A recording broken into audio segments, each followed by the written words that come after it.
Hello and welcome to another episode on Journey to Authenticity, a podcast helping you to become fully authentic on your journey to success. My name is Braiden Belnap. I'm a human just like you, striving to build a dream life while staying true to me. And it's my mission to help you achieve the highest level of authenticity possible, all while you build your dream life.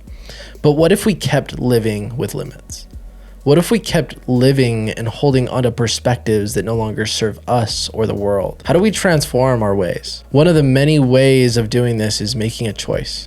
Sometimes making a choice is the simple answer and it's all we need to do. Sometimes it's a matter of accepting where we are and what has happened. And sometimes it's a matter of accepting the fact that it was our fault and apologizing for what has taken place. That is why we have our guest, Victor Fralof, coming on today.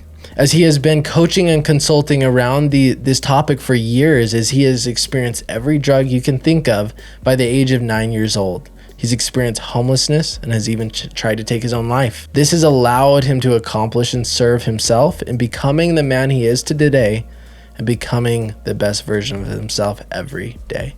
Thank you so much for coming on the show, Vic. I really appreciate you being here. Well, thank you. It's my honor to be here. And the fact that you made the choice and allowed me into your life and into your energy, I'm very grateful for that. Absolutely.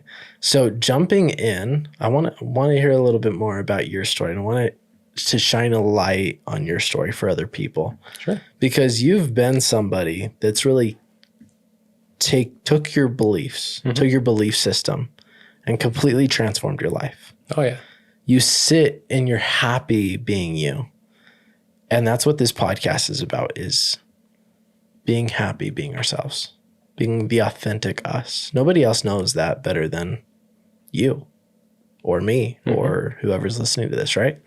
So fill us in. What was your story like from the time you were born to growing up as a teenager? To start off the bat and to give people an understanding, because it's a complicated story. I'm a first-generation American. So my mother hailed from Iran, my father from Russia, biological parents. Tumultuous childhood. I was two different households from the very beginning. Very angry, culturally diverse people taking their crap out on me. I was always the messenger going between them, sharing the messages, getting the residual or the after effects or the reactions. And by the time I was 9 years old, I had tried every drug, every alcohol, smoked, exposed to everything and anything you could imagine that was out there. And since then, until about the teenage years, I buried my biological father when I was 11, I think. Homeless, experienced everything under the sun that you could imagine that's pretty negative. Then when I was 14, my relationship with my biological mother wasn't that great. Luckily, there was a family at church that took me in and adopted me. And they would try to make me have a healthier relationship with my bio mother, but it just wasn't there. All she did was use people. And she herself had a very difficult life. She had a lot of issues and things like that she had never had the help or the support for to resolve. 14, 15 years old, self-medicating with drugs, alcohol, partying, distractions, girls, you name it, whatever it was. Because of all the shit that I went through in the past that I didn't want to deal with. I didn't know how to deal with because I didn't learn those skills. I mean, at 8 years old, I was telling my mom to pay the bills and not buy stupid shit, when an 8-year-old shouldn't be worried about paying the bills and the difference between paying the bills and buying stupid shit. Absolutely not. It was an interesting childhood. And you know what? When I share the full story with people and all the nitty gritty details with them, they're like, oh my God, how are you not dead or in prison? It's like, I don't know. God blessed me in ways that I can't even comprehend yet. I still don't comprehend to this day. Mixed with all that, growing up until about 18, 19 was the conflict of faith. You go through all this shit in life. And you're like, why did God do this to me? Why did I have to experience all this? Why do I believe this? You know, your whole concept of life is very different. And I like to tell people that I've experienced more in my lifetime than most 80-year-olds because in some ways I have. I've seen more people dead. I've seen more people hurt, abused, sold, things like that in my first 18 years of life than most people would. And you tie all that in with not knowing who you are, but you know that you want to be somebody. You get all these different factors and influences telling you, you got to be like this, you got to be like this, you got to do this. My bio mom was diagnosed with cancer when I was 17, 18. I took care of her. I didn't want to take care of her, but I took care of her because, and this was one of the first moments for me that stands out with clarity is it was the right thing to do for me. And I didn't comprehend it. I didn't understand it. I just had that feeling that said, you need to take care of her. As shitty as a human being as she's been, as much as she created the suffering that you experienced in life, as much as she was a cause for it, you need to take care of her.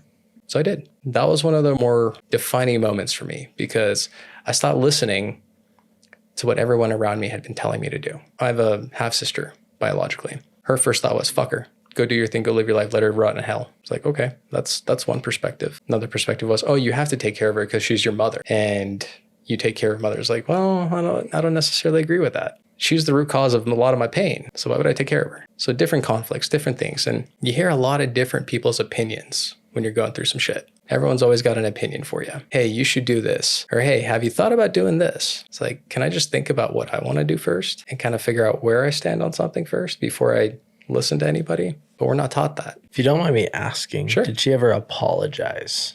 No. In the process? No, she never did. Do you feel like that would have helped you, or do you feel like you didn't need that to heal? So it's an interesting question because if I had heard it from her directly, I wouldn't have believed her because I wouldn't have trusted her. She's not a person whose word I could have trusted. But going through my own healing process, I just had a conversation with her and I let her apologize.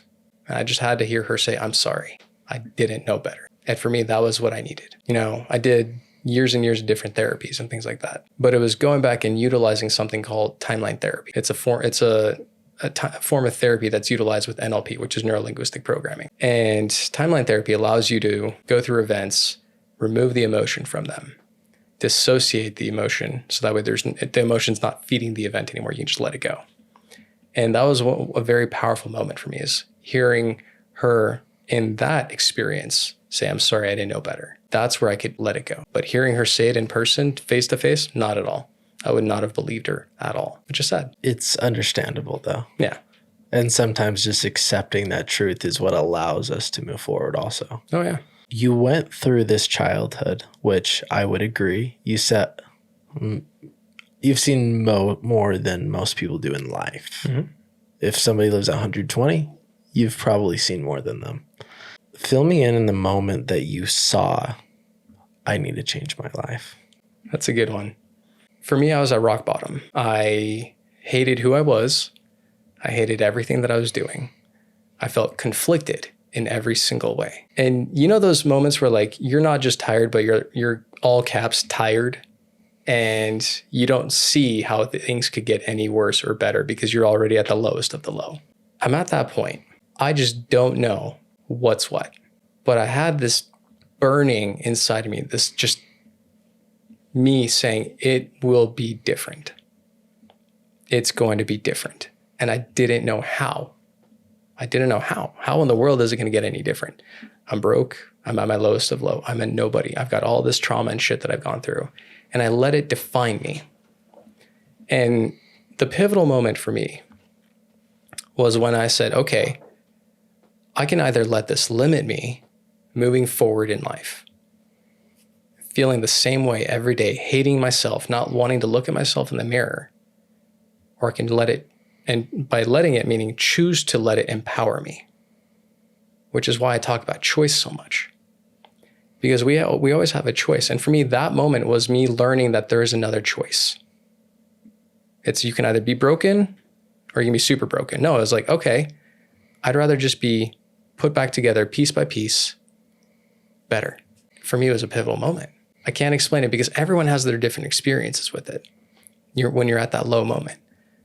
But we're taught it's either A or B, red pill or blue pill, Neo. When really there's so many other different options and ways that you could look at something. You used a term earlier when we were talking about pivoting.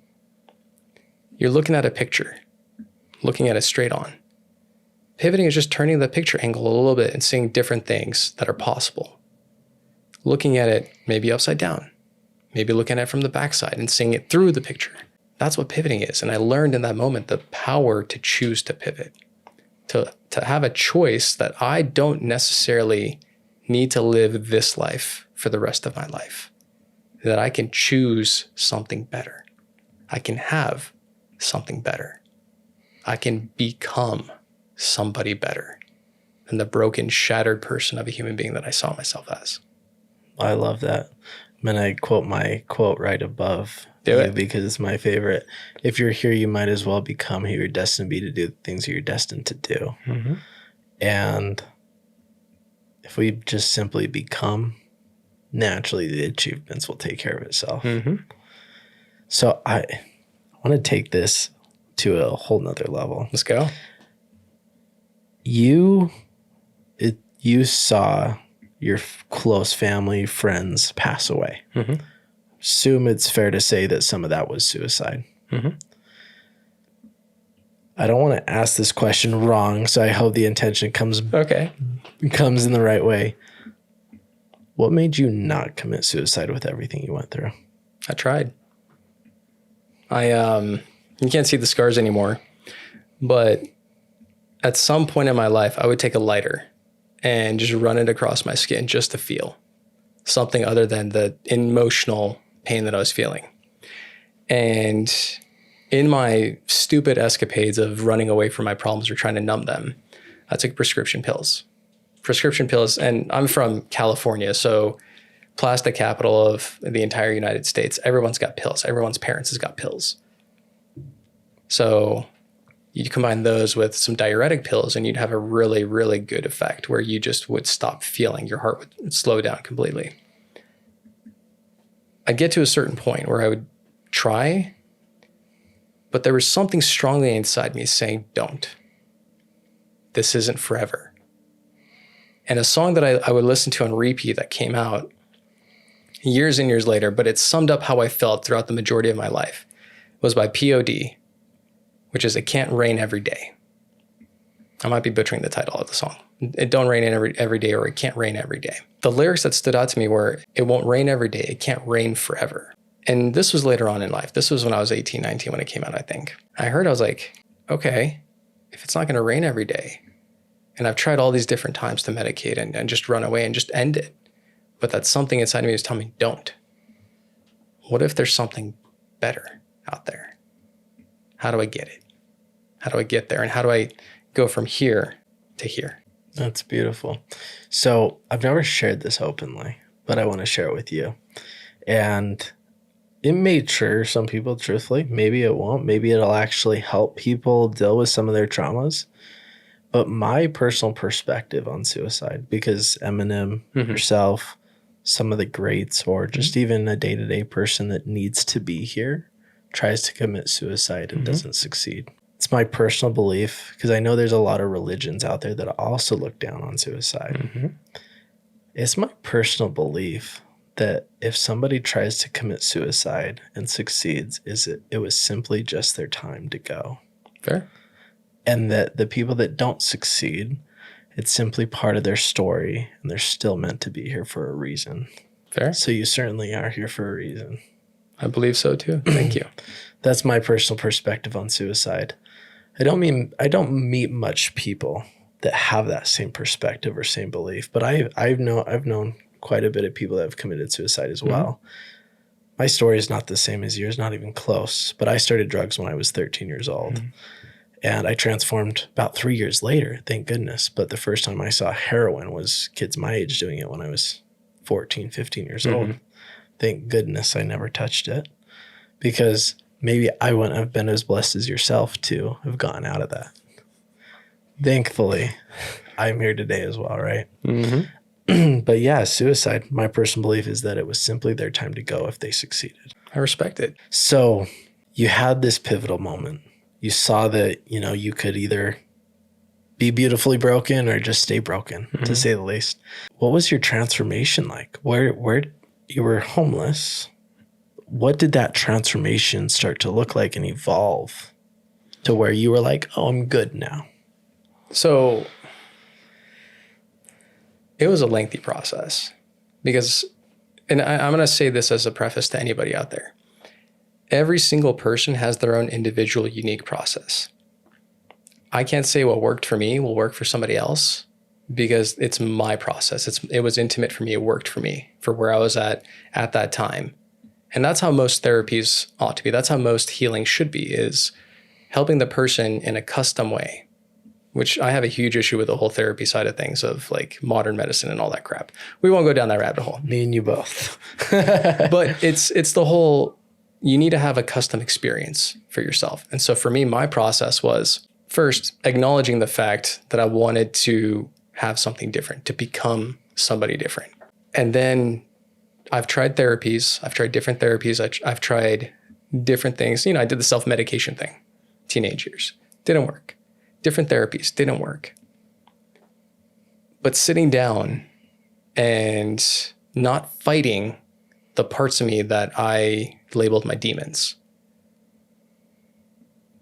but becoming okay with them, understanding them, and in part loving them. Because those demons that I had, that I developed over time, were a part of me. They were my defenders, my protectors, my shield for the hard times that kept me sane enough to survive.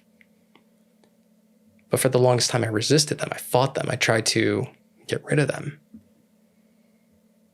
But I didn't realize then that trying to get rid of them was trying to get rid of a part of me. And so it was literally like figuratively having a sit down with the ugly side of me that I didn't like, saying, okay, I appreciate everything you did for me, but I don't need you right now. You can take a break. I understand why you were there. I understand why you're still here. You're trying to protect me. I had to become okay with all of it, which meant in turn, I had to learn to forgive everything that I'd gone through because it was limiting me instead of empowering me. The very things that protected me started becoming the chains that bound me, that kept me from transcending from where I was at to where I wanted to be. And then I had to start eating my own medicine. As a coach, as someone that I work with anybody and everybody on self-development. I use different modalities. Nobody knows this, so I hope that the governing bodies of whatever university, I helped my biological mother earn her bachelor's degrees in child development and psychology. Those were her two focuses, whatever you want to call them. I earned those because I translated for her, wrote her papers, did all her studies for her research and all that. So by the time I was 18 years old, I already had 2 bachelor's degrees in somebody else's name, but I earned them because I went to class every day. I had to start eating my own medicine. I had to start doing the things that I would tell people that I'm working with to do. Hey, let's work on this. So I got myself a coach and a mentor who took me from a base level to a higher level. And then he taught me everything that he knows, that he's developed over the last 30 years, that he utilizes on a higher level. He said, you at a base level, you had to eat your own medicine to become the person that you are happy with, that you love. And for me, that was my experience. Is not only did I have to go through and become okay with all this, forgive, forget, love, but also I had to do the very thing that I tell other people to do. I ate my own medicine. I walked the walk and I talked the talk. And for me, it was transformational because once I did that, I could fully wipe the slate clean, say, I'm good, that I am the success story to my story. I'm the success. If at the end of the day, I achieve nothing else in this life, I'm the success that matters most because I turned it all around. I literally broke the generational bullshit, all the negative that I experienced. I literally flipped the script 180 degrees and I became the success story to my life. That's a win. That's how I know I'm good. It's because I can sit here and tell you that if that at the end of the day is all that I've achieved in this life, which it's not going to be all that I achieve in this life. That's a win because somewhere down the line, somebody will hear my story. And that's all I care about is the impact that it has, that it helps them, catalyzes them towards betterment and growth. And it's ultimately the one. Mm-hmm. Because Ed Milet, I'm sure you know Ed Milet, he talks about the power of one more. Yep. To me, you really grasp that topic. You're like, one more. And you just kept going and just kept going and just kept going. And now you're here. Mm-hmm. And for that fact is that you are that one in your family. Mm-hmm. And because you're that one in your family, you are empowering so many other people to do the same. And that's, to me, the cherry on top. Thank you. Absolutely. So with everything that you've gone through and all the transformation you've gone through, all the forgiveness, I assume, all the tears, the anger, the frustration, the happiness, probably every emotion in the book, obviously. Is there anything you still regret? I have to think about this one because I don't often operate in regret. Having gone through everything, the one thing that I say is that I owe people that had seen or experienced me at my worst, I owe them an apology face to face at some point in this life. Because I wasn't operating in the right way. And therefore my actions or lack thereof, my words or the lack of them, hurt them. And so if I ever get the opportunity to reconnect with somebody from my past who saw me at my worst, I'm going to apologize to them. Not because I feel remorse or guilt, but because they deserved a better experience and they deserved a better me. And I hope to change their memory of me so that way it has a more positive impact on their life and on their trajectory. That's beautiful. I love that you said that. And I would love to connect with that with my own story. And I feel like this can also possibly be to me, because to talk to my transformation, I don't feel like I actually started to fully transform. I started to transform my life in order to be able to apologize, because you have to accept your faults to apologize out loud. But one of the main things that I felt bad for, that I had to apologize for, was stealing money from my own brother for drugs. Because I sought love so much that I wanted to be loved by my friends. So I went, took drugs from my brother's college fund money, and bought drugs. Nice. And we had a good evening, right? Good, as in so-called, we're doing drugs and having a fun time. And I'm putting quotations up there for a reason. The audio people can't see that, so I just specify that. They're like, who is this guy? Why am I listening to him?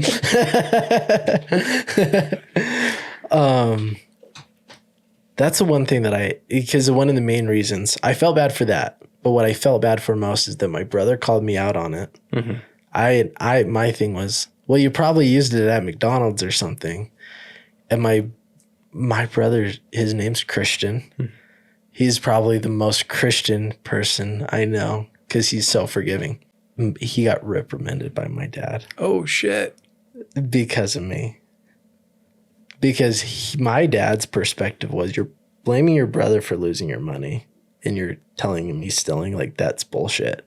So I respect my dad's perspective, but I was the problem. Right. So years after that, I promised myself when I started to transform that I would pay my brother back and apologize before I got married.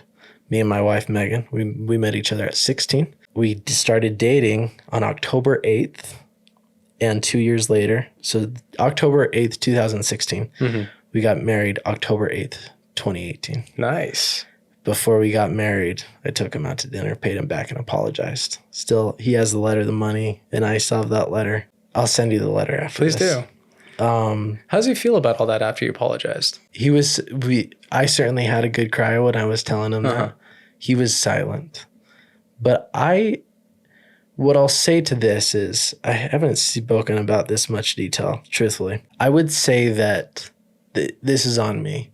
I didn't allow myself to get fully close to my brother for a long time, which makes me sad, still truthfully to this day sometimes, simply because I knew what I did to him was wrong. And in turn, I feel like that hurt our relationship for a while. But the moment I paid him back is the moment we started to get close, and that warms my soul. Good. That's fantastic to hear, man.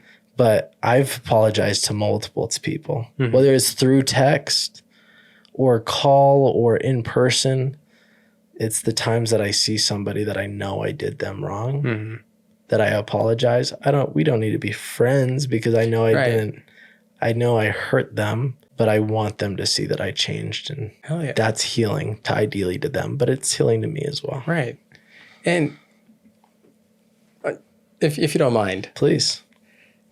We're all at the center of our own universes, right? Energetically speaking, perspective wise and all that. Our engagement with other people is like our universes and theirs overlapping, sometimes clashing, have a big bang, big explosion.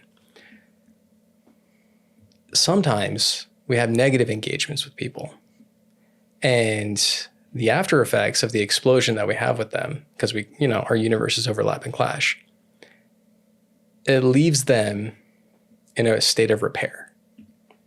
So a simple apology sometimes is just for the sake of freeing the energy that's locked up in the recovery process that lets everything naturally come back to order.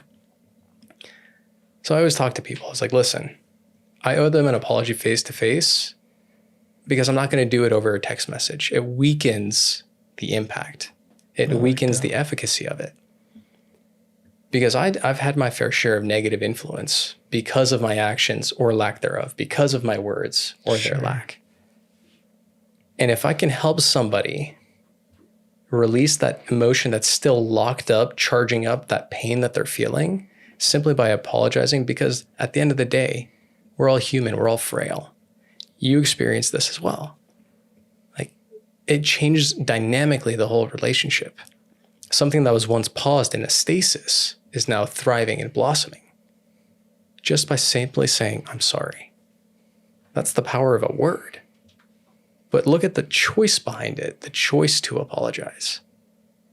It's true power because you made the choice to take it from a state of stasis where it was locked up and frozen to letting it blossom, grow, and bloom. So props to you for doing that, man, because you may not know this and your brother may not acknowledge it consciously, but for him, on an unconscious level, you've released him from that event in the past. You've freed up that energy that was running on repeat because it was charging that same cycle. And you've allowed him to start blossoming and growing in ways that he probably doesn't even understand yet. Absolutely. I certainly recognize that. And hopefully he does, if not does in the future. Right. So I love that. And thank you for recognizing that. So going forward, I want to talk more about how these guys listening can start to transform their life. And there's three main things that I recognize because I actually want to pause for a minute before I even go even deeper. We as people all have stories. We have stories from the past, from the moment we were born or conceived, truthfully, because we're all a ball of energy and emotions, to today. Yep. We can essentially look at our past and paint the picture of what our life looked like. We all have struggles. We all have hardship. And the truth of the matter is, me, you, anybody listening to this, there's going to be heartache in your life in the future. You're probably going to experience some sense of death, frustration, anxiety, depression. It's a choice whether we stick with it or whether we decide to be ourselves, our authentic selves. Because the truth of the matter is, when I say I'm Braiden Belnap, nothing's stopping me. Nobody, not even myself. So when you know who you are, no matter what you go through, you're going to be okay. Oh, absolutely. So as far as where you're at, if you're struggling, if you're in a pit and somebody's ready to transform, I hear three main things from this conversation that can really set them free. One is obviously choice. You have to make a choice to pivot and start to take the next step. Two, you have to accept your demons, the hardships. There's no getting rid of them. It's in your story. We need to accept them.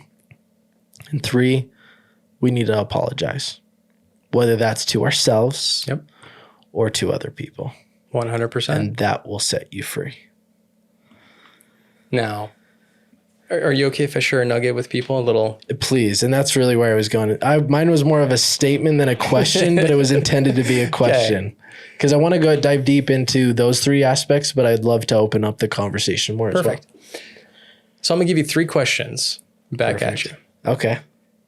First thing is, what's the negative thing that you're choosing, experiencing? Like, why do I drink so much every night? First question to ask yourself. and be real and raw with yourself. Go down to the core root of it. I drink because I'm lonely, and I'm lonely because whatever reason, I can't connect with people.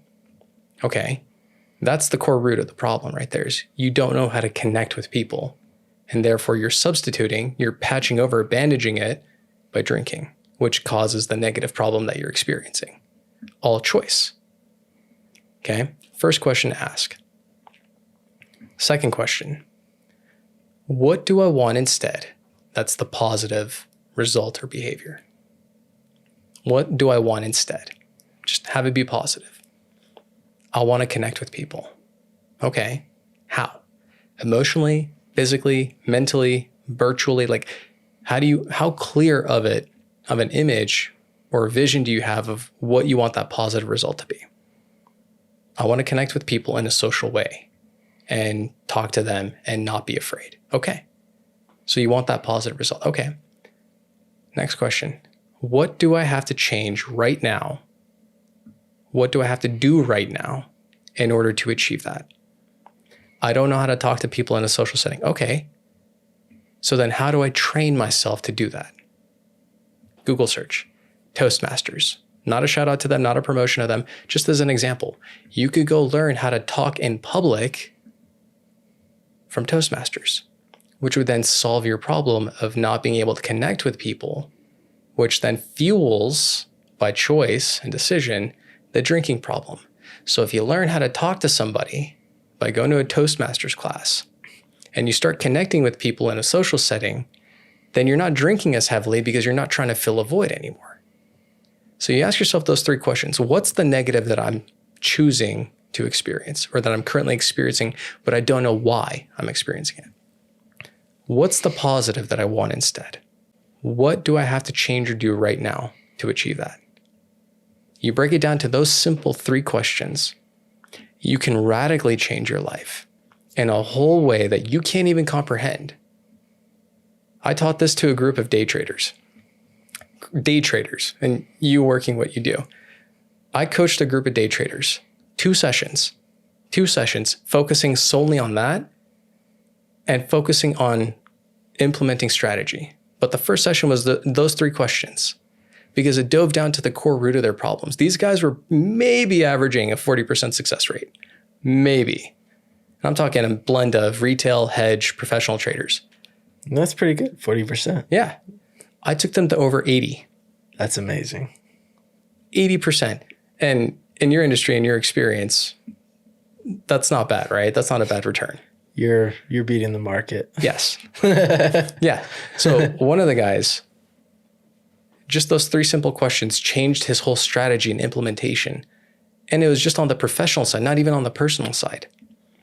Because he had a negative behavior that was impacting him in a way that he wanted to resolve it. So he asked himself those three questions. So here's his realization. I buy too quickly and I don't hold through the chop.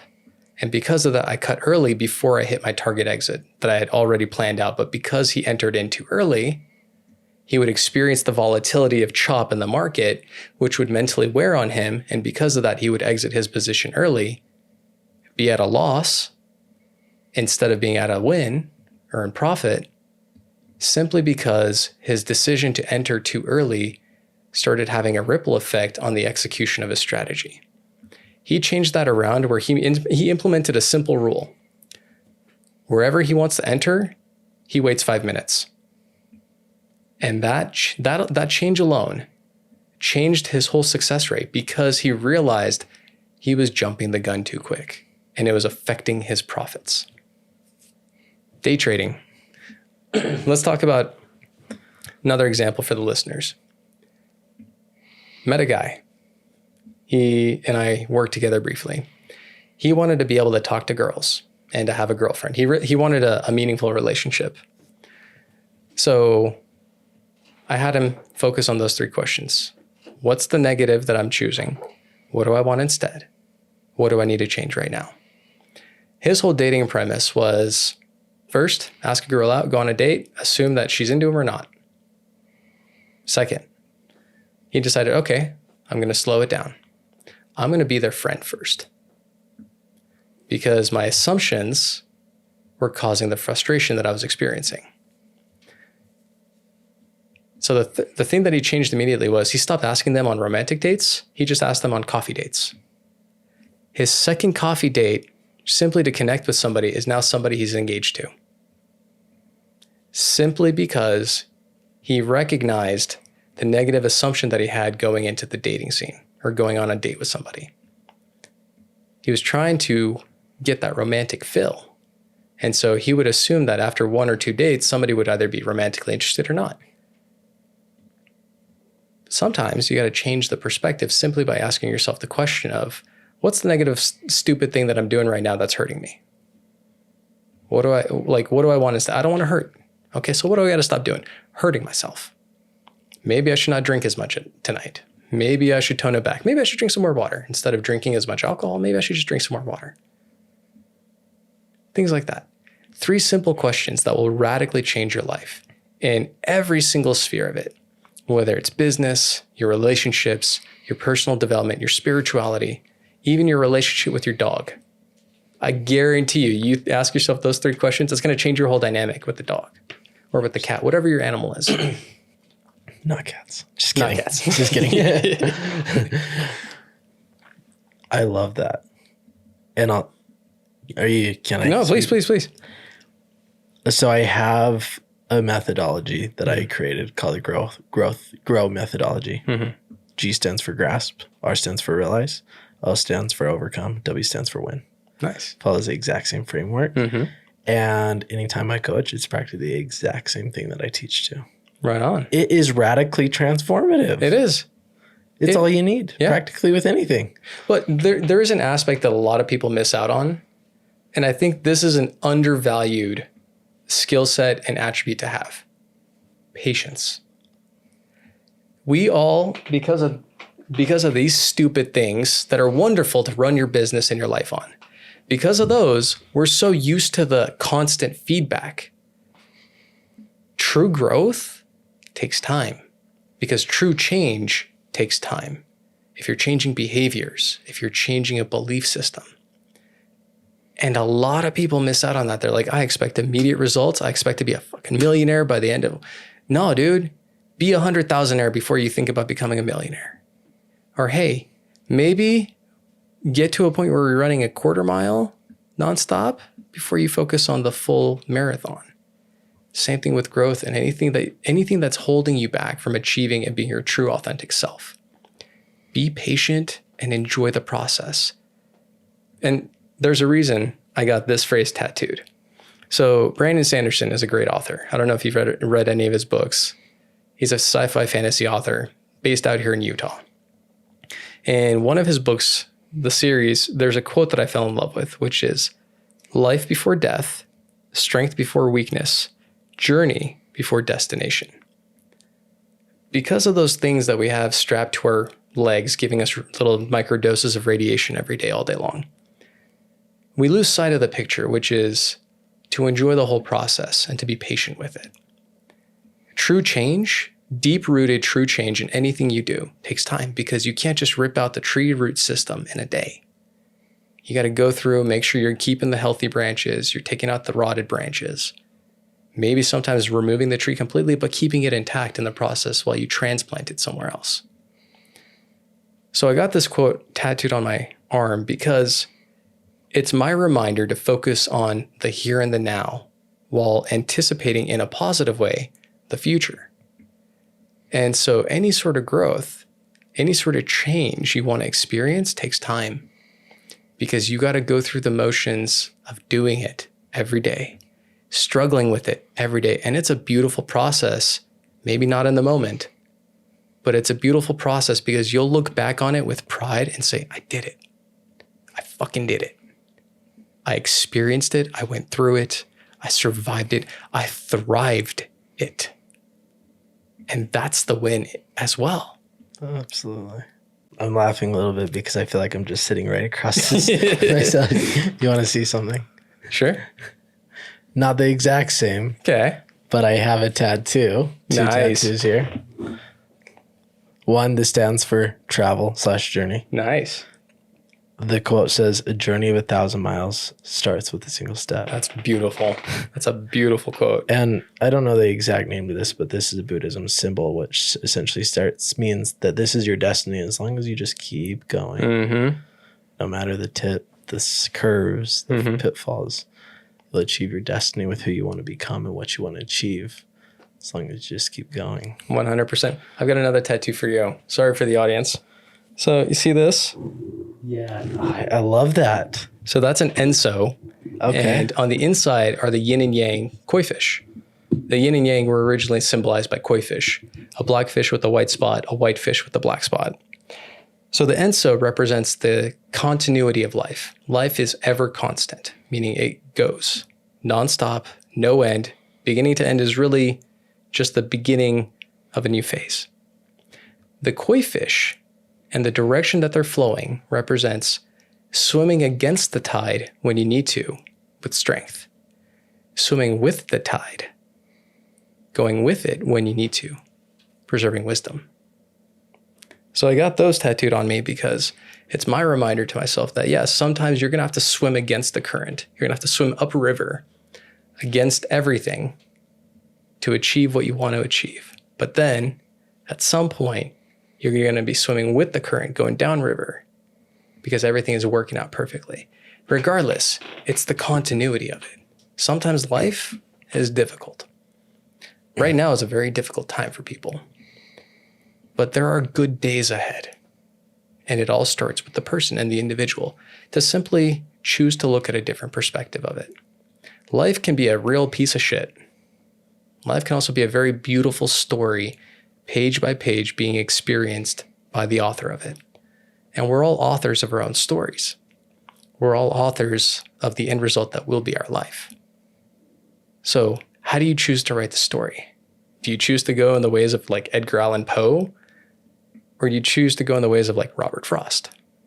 Poetry with two very different focuses and perspectives on life. What do you choose? How do you choose? Why do you choose? I love that. And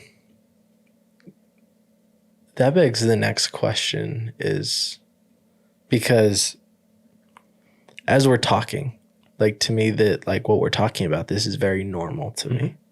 What you're saying is very normal to you. At this point, it's part of my identity.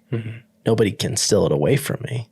Somebody threw me in a prison for a year, like they're not breaking me. Right. I'm Braiden Belnap. You can't take that away from me. This begs the question that a lot of people are having a hard time right now. Personal opinion, it's choice. Are you having a hard time? Oh, you can't work a job? You can't go build a business? You can't? Oh, you need to wait to figure out exactly what you want to start a business, do you?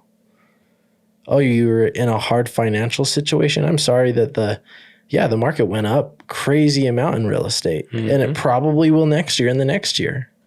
Are you going to keep complaining about it? Or are you just going to hop on the bandwagon and do what you can to get in the house? Yep. Are you really hurting, or are you making your hurt? Are you stabbing your knife in your own stomach right now? Is that why you're in pain? I love that because a lot of people are doing the pointing game. Well, what's sticking back out at you? 3 fingers of your own. So if you were to look at it from that perspective, yeah, you could say this factor over here externally is making it difficult for me. Okay, but where did you decide? Because at some point, it always comes back to you. And I've coached some clients, they absolutely hated me whenever I said this. What have you done to cause your problem? I've done nothing. It's everyone else's fault. No, it's not. Because you at some point made a choice that you're feeling the repercussions for right now. So what was the choice you made, and why the hell did you make it? Because you don't like the pain that you're feeling right now. It's all coming back down to you. The common denominator is you. The common factor in everything that you're experiencing is you. If you want to dive in deep into this, people use science to justify it. Everything we experience externally is a reflection of what we are choosing internally. So if we have experienced conflict, drama, chaos, and pain, it's because internally we're choosing conflict, drama, chaos, and pain. Where are you feeling the chaos? Because it's your choice, whether it's your relationship with yourself or a belief that you have, that's causing your pain. And it's merely experienced in an external way. So what are you choosing? Because you really aren't enjoying the process of the pain. So what do you got to change? And it all comes back down to you. Absolutely. So here's the question, right? Because we've talked about accepting today. Mm-hmm. We've talked about choices. We've talked that your pain's probably not as much as the pain of the world. It's yourself. Mm-hmm. And we've talked about apologizing. But all that really comes down to is perspective. Mm-hmm. How does somebody I'm just going to use this as an example. Somebody sees this and they see an ass in their face. They're like, this sucks. How do they turn around and say, that's a sweet lion? Mm-hmm. That's a great question. Like how, and I just wanted to create an analogy for people to really see that. How do people start to change their perspective? So I love this because at its core, and I'm going to go back to the traders that I was working with as an example. You marry your position. Okay. In trading terms, for those that don't know, when you marry your position is you're going to be dead ass wrong, but you refuse to just accept the fact that you were wrong, that you could have been wrong. And these guys will marry their positions and write it down to the zero because they simply don't want to be flexible enough to first admit that maybe they don't have the right perspective or the right information to make the decision that they're making. And then they choose to be stubborn about it and experience pain when simply just acknowledging, okay, I was wrong, and getting out of a position could help them not experience emotional turmoil and all that crap. So to learn how to look at things from a different perspective, you just have to let go of the fact that you don't have to be right 100% of the time. Maybe you're wrong while still being right. And what if, and I'm using hands out here saying, what if you're both wrong and right at the same time? And you just got to look at it from different angles. The more locked in you get into your perspective, that your point of view is the right way and that nobody else's is comprehensible, the more you fuck yourself over. And I say that as bluntly as I could because that's how severe it is. If you lock yourself, you burrow yourself into a little hole and you say, this is my hole, this is my stance on the hill, I'm going to ride or die by this. Cool, that's great. You're going to die because you don't have the flexibility to adapt and adjust, even acknowledge that maybe even while being right, you're still wrong. And it just takes you being willing to look at a different person's perspective or hear what they're saying, not just listening, but hearing what they're saying and seeing it from their eyes. It's like, oh, give you another example. The Brits like to say fuck off a lot. And that's like, go screw yourself. Or like, that's unbelievable. Fuck off is unbelievable to them. Absolutely. In their language, in their context of culture, fuck off is like unbelievable. In our culture, fuck off is telling somebody, you better leave right now. Otherwise I'm gonna mess your shit up. Perspective. It is perspective. I love that I just have soccer background. So okay, yeah. British people always were like, fuck off. Yeah. Dude, oh my God, the Swedes were the worst. I played against the Swedes.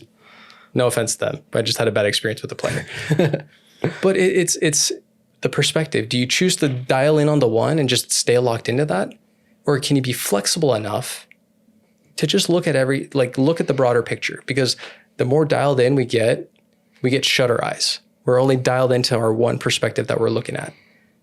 Here's another great example. I love using examples from movies and things like that because it helps to illustrate the idea. You remember National Treasure with, what's the actor's name? Oh God. I know who you're talking about. I love Nicolas Cage. Yeah, Nicolas Cage. Yes, he's awesome. Amazing actor. His best movie, I think. Well, Gone in 60 Seconds and that, best movies. He's looking at the Ben Franklin glasses on the back of the Declaration of Independence. These glasses have these different colored lenses. And by toggling them in variety, basically in different ways, he's seeing different images on the Declaration of Independence. But sometimes to see one message, he'd have to combine colors together. And other times he'd just have to like have one color. Life's the same way. We practice having a variety of perspectives by toggling different lenses. And one of the first ways to do that is you have to completely disregard your current perspective and play devil's advocate to it. Look at it differently. So I'm looking at you, I see a good looking guy in a flannel shirt. If you're looking at me, you're going to be like, oh yeah, I could see a guy in a sweater. Cool. Good looking guy in a sweater. See, there you go. Now, if we were to look at your wife's perspective, she's going to see two guys with headphones on their head, hats on, and they're both wearing red. See, different perspectives. But if we were to simply focus on one or the other, we miss out on the whole broader picture. So we got to be flexible enough to first say, okay, not focusing on me, let's focus on you. And then let's focus on that. Let's look at it from this perspective. And that's how you develop the flexibility to be able to not see the ass, but the beautiful line in front of you. I love that. I'm going to shine a light on the most successful people because you just pointed it out. Mm-hmm. If we're looking at from a business standpoint, because money, analytics, it's more comprehensible, it's physical, it's tangible than just a feeling. What do the most successful companies do ever in the world? They just sit. I mean, let's look at Blockbuster or Redbox. Where's Redbox? I haven't seen one of those forever. Yeah, they died out. Oh, they're blue now, by the way. Oh, they're blue. I think they got bought out by Walmart because I've seen them only in Walmarts, actually. Okay, interesting. That's interesting. I didn't know that. Point is, I mean, why did they probably get bought out? Did they succeed? I mean, obviously that's perspective in itself. Right. But where's Netflix? Was Disney so stringent that they only were going to sell to the megaplex theaters? Mm-hmm. I mean, all I got to do is, this is not an ad or anything, but Disney Plus, you know the Santa Claus? Yeah, the one with Tim Allen, right? Is it Tim Allen? Yeah, I think so, yeah. Yeah. They just released episodes to continue that movie, What? But it's episodes, and you have to have Disney Plus in order to see it. It's really good, by the way. Fair. But isn't Disney Plus also in the major negative because people are abandoning them after their bullshit on advertising on X? Yeah, that's a whole different thing. I agree 100% with you, and they've lost a ton of money overall about their what I would consider liberal beliefs and standpoints. But I'm not advertising Disney for that reason. That's fair. That's fair. But looking at a Disney Plus versus Netflix, used to have Disney movies on Netflix and they'd be on a rotation. Now you don't have any Disney movies on Netflix except those that were grandfathered in for a certain time period. Sure. Netflix has continued to grow. We've seen their stock rise in valuation. Disney's hasn't. It's actually gone downhill. So was it a wise move on Disney's part to pull all their material off of Netflix? I think this could be, I think there's a lot, right. In this self, there's a lot of perspectives. Right. But what I would say is the right-sided minded people thinking, I think everybody understands that context. Mm-hmm. Netflix hasn't done anything stupid. Yeah. To put it, Disney has repeatedly in the last 2 years made absurd decisions, in my opinion, that are just annoying. Yeah. It's like, why are you doing this? So I think to that question, I think that has a lot to do with it, but I think that they've just made poor company decisions as well. Fair. So let's tie it back down to what we were talking about earlier, which was perspective. Let's look at Netflix and Disney. Let's use them as examples. Netflix's stance has been, we're not getting involved in this shit. We're just going to keep doing what we do, which is streaming movies, mobile games if you have Netflix on your phone, and focusing on that. They're a success. You look at Disney and they're like, we're going to get involved in politics because whatever reason. We're going to make the choices we make because of whatever influential reasons. We want to take a stance on the cultural, social platforms. Cool. They're not experiencing as much success as Netflix is. And Disney's been around for, God, how many years now? 90, 100, 110, something like that? Something insane, yeah. Netflix has been around for 15 years. I remember when Netflix came out with the like rent-a-game discs that you would get for your Xbox 360 and your PlayStation 2 or 3. That's when they first started really getting circulation. You just aged yourself. Just I kidding. really did. I don't remember that, but I'm 10 years younger. I mean, yes. So you look at Netflix, they're the young buck that's on the scene. They've simply chosen the perspective of let's make money. And the way we make money is we focus on the way we make money, which is more movies, more shows, mobile games. That's it. Also data, but that's a whole different topic. Disney's perspective has been, we're going to get involved in this shit. They are the old buck. They're the weathered company that's been around for ages. And yet they're not performing as well as they could be. Look at Twitter versus X. Twitter under Jack Dorsey. Great social platform with a lot of issues for the right-sided folks. A lot of censorship. Not as much profitability. The price per share was like $50 at its peak. Under Elon, you've got a whole lot of free speech there. You got a lot of people who've left Twitter on the corporate side of things because they don't like it, it's not functional, whatever. The valuation of Twitter has improved under Elon. So if you look at the age of those, same company, but two versions of it, pre-Elon, post-Elon, Twitter's valuation is quadrupled, I think, just as at a high level, because they're literally doing what they're supposed to do, which is be a free speech platform. Pre-Elon, they're censoring the shit out of you. They're hurting your capability of expressing yourself. Not even focusing on what's political, your expression of self. That was the biggest complaint that people had.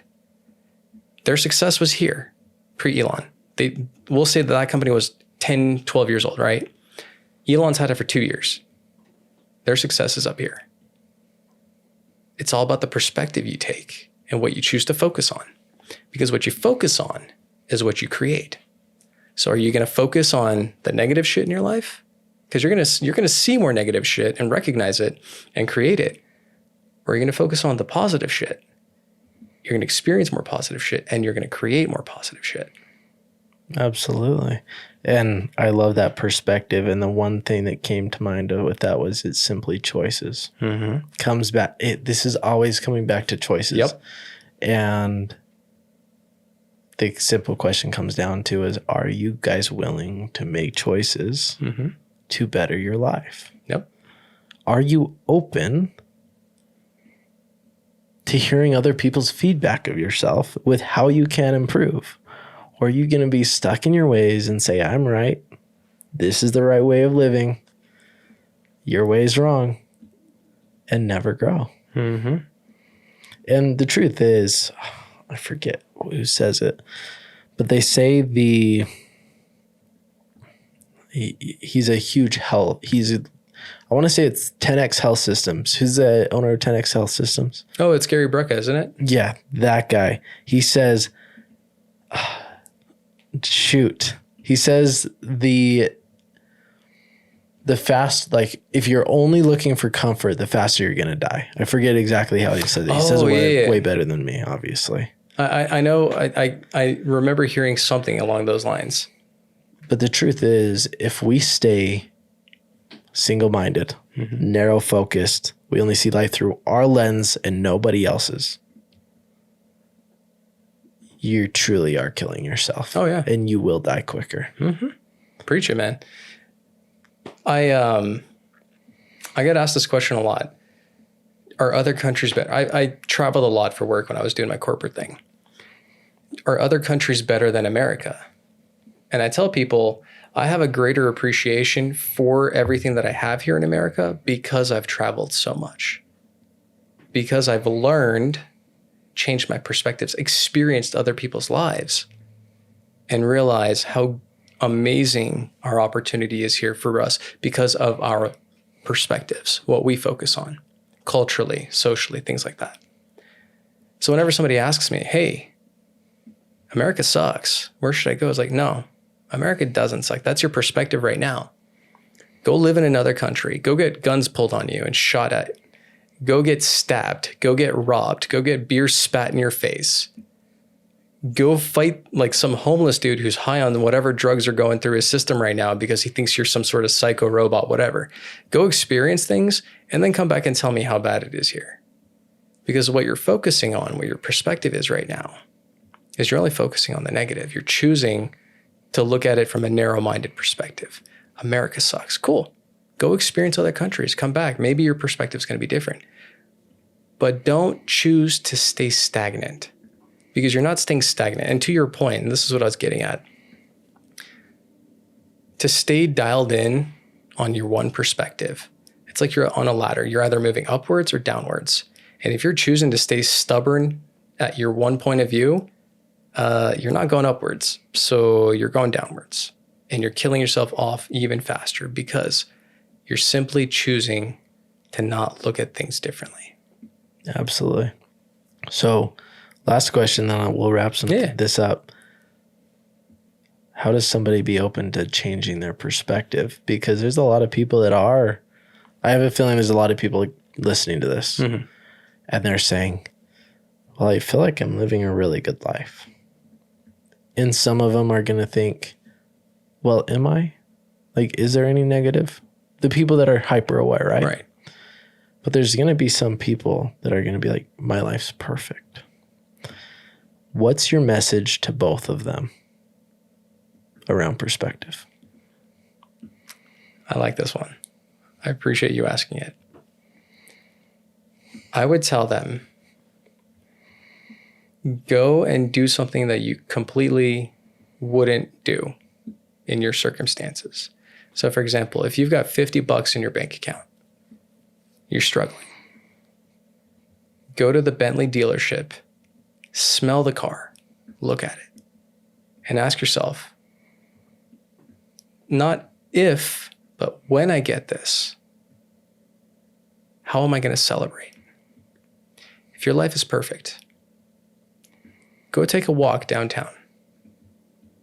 Go take a walk downtown. See what other people lack.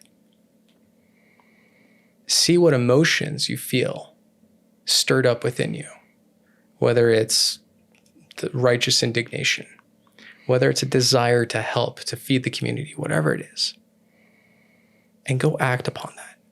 Because as perfect as life may be, there are different ways that you can look at it to make it sweeter, more fulfilling.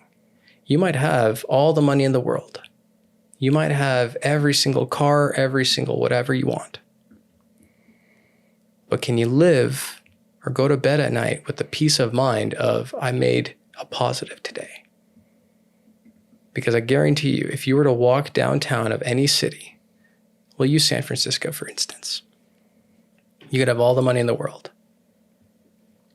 But what good does that money do to your conscience, to your spirit within you, when you see the homeless guy on the street covered in dirt using a hotel towel that he found as a blanket at 50 degrees at night? You're not going to be okay with that, because something deep inside of you will stir and tell you this isn't right, that person needs something. If you're in between, you're comfortable. Yeah, there's room for growth. Yeah, you've come from places. Remember and imagine not only where you came from, but where you're going and the impact that you're going to have on the masses, and let that drive you to further greatness. Because yes, you've come from nothing into something. But ultimately, the question I would ask you is this: are you living up to the full potential that fires within you the drive? That's the combustion engine for why you've worked so damn hard to get to where you're at. And if not, what do you got to do to get one step closer, one day closer to fulfilling that? Because everybody inside of every single person has that little seed, that voice inside of them that says, I'm destined for greatness. There's more that I can do. But do you choose to do it or not? And at what point do you choose to just do it? What needs to change? Well said. Couldn't have said it better. And I'm going to end that with your tattoo quote, the journey before the destination. Right. I believe is what it said. Are you at your destination? That's a great question. No. Because my destination, and I think we all have different goals in mind. I'm very impact driven. I want to make it to the point where I can go into a city, pick 10 random families, pay off all their debts, their mortgages, everything. Wipe the slate, all the negative shit that they're experiencing, wipe the slate clean. Hire them, empower them, educate them. In any city, in every city that I go to. Whenever, however, wherever. That's the destination, the vision that I have. And in the process, it's to impact the 10 million people that I'm going to touch personally. So no, I am in the journey full on and I'm loving every step of it. And there are good days and there are fucking bad days. Absolutely. Like I had an amazing day yesterday. I had an okay day today. I day trade a little bit. Oh my God, I got destroyed today. But do I let it dissuade me from continuing on and doing my day trading? Not at all, because I love it. I've learned to love the discomfort of the process. Sometimes that gets your stomach turning though. You're like, oh. Dude, I lost 4,000 today doing futures. I ate a bunch of shit. I was doing a prop account and I know I'm distracting folks, but I was doing a prop account and something that I forgot about to factor in was potential profit loss on this evaluation account. And I was pretty profitable. I was up 3K and then the market reversed and I wasn't monitoring it. I was like, huh, cool. I'm down 4K because it popped up before I exited. This is great. I could have gotten mad. Sure. But I love the process because it's another lesson. And like you had said earlier, there's no failure. You're learning a lesson or you're winning. Exactly. And win big as much as possible though, right? Right. But here's the nugget too, that a lot of people miss out on. The learning is also the win. Because you learned what didn't work. You learned how to do it better. You learned something new. That's winning. So if you get up and you learn one thing new today, that's fucking winning. Absolutely. And to the audience here, I encourage you all to also ask yourself that question. Are you at your destination? If you're the person thinking, oh, my life's good, there's nothing I need to change. Are you at your destination? Right. If you're somebody thinking, my life sucks, are you at your destination? If you're somebody that is living a comfortable life but knows there's improvement, are you at your destination? And if you're not, and you know that, paint a picture. Just get an idea of what that destination looks like. Like yourself, your destination does not need to look like Vic's. It's true. Or mine. True. His impact is a beautiful impact, and you're certainly going to get there. It's a when, not if. Right. Everybody's that's listening, your destination is a when, not an if, as long as you so choose today. Yep. Now, I could talk with you for hours. Dude, Vic. I love this. You really are a beautiful person. So thank you so much again. I'm just reflecting back out there, man, what you're putting out there. I'm just saying. Just saying. I appreciate that. Now, you've made a beautiful impact. I'm excited to see this vision come to life, this destination of yours. Now, to that point, what can I do and what can the audience do to support you? Just share positivity. And I say that vaguely because we're in a very interesting time of life where there's a lot of negativity that people are experiencing. You don't know the impact that you have in some people's lives until years and years later. Simply by choosing to be your positive, most authentic self. You never know the light that you shine in someone's darkness that empowers them to start shining their light. So shine your light. Put positivity out there. Sometimes I post stuff on my social media. People are welcome to follow it. I don't remember my name. I'm really not social media savvy. We'll be dropping it below too for you. Appreciate that. Just add positivity into the world. Shine your light. I had a text message from this girl that I dated years and years ago. Random text message. Hey, I was thinking of you. I just wanted to tell you, you saved me and you saved my life. Thank you. I wouldn't be here without you. I didn't do anything but be a positive light and a safe place for her to go to. That's all I was. She was going through some stuff. I just was positive. I get this text message. I start bawling, tearing up. My coach sees, he's like, what's going on, dude? And I share with him. He's like, that's beautiful. That's what the world needs. Amidst all the negativity that we see, and there's a lot of it, we are the positivity. It starts with us choosing to share that, to shine our proverbial light and add more positive into the world. That's my one request. That's my one ask, is just choose to shine your light and be positive. Add positivity. I love that. Thank you so much. And 2 rapid fire questions. Sure. 1, what's your definition of an authentic life? If you can live your life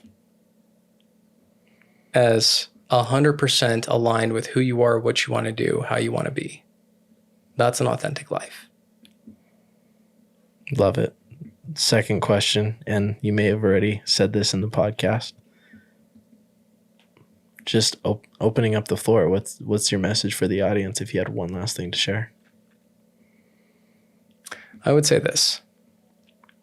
You are far greater than what you think you are. And it is your responsibility to recognize that and pursue it until you finally fully are capable of recognizing your greatness. And enjoy the process because you're worth it. I love it. Thank you so much, Vic, for coming on. Thank you for having me. I hope you all have a wonderful rest of your day. Thank you again for listening to the Journey to Authenticity show. And if you liked what you heard, please subscribe and leave a review. Really helps me to get better guests that is going to make the most interesting and transformational show. Have a wonderful rest of your day, you guys.